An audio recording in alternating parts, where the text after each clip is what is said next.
Première année baccalauréat sciences maths, bienvenue de nouveau. Donc, dans cette vidéo, on va poursuivre la série d'exercices concernant le transfert thermique. Nous arrivons maintenant à l'exercice numéro 2. Donc, on va lire l'énoncé. On désire obtenir un bain d'eau tiède à la température θ égale 35 degrés Celsius d'un volume total V égale 250 litres.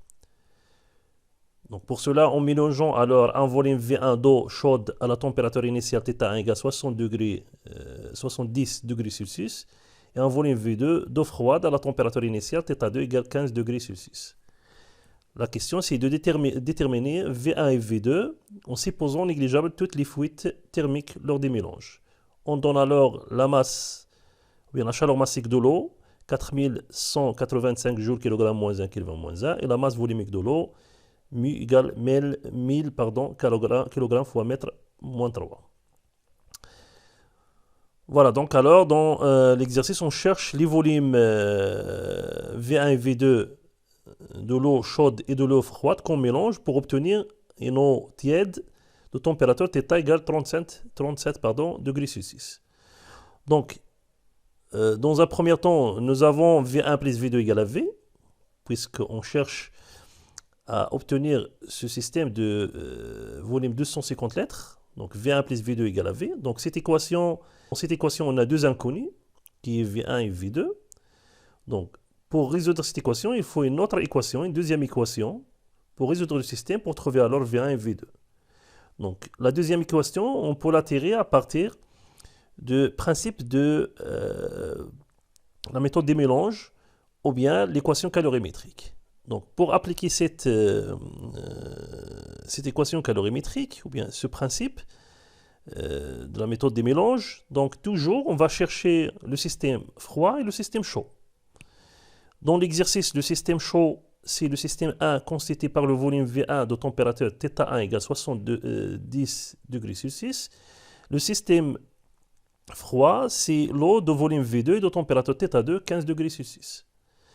Donc, soit Q1, la quantité de chaleur cédée par le système chaud.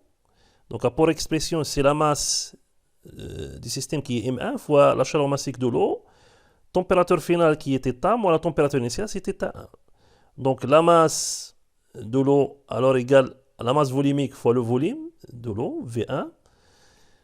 Et soit Q2, la quantité de chaleur reçue par le système froid. De la même manière, c'est la masse du système fois la chaleur massique de l'eau fois θ moins θ2. Qui est la masse volumique fois V2 fois CE.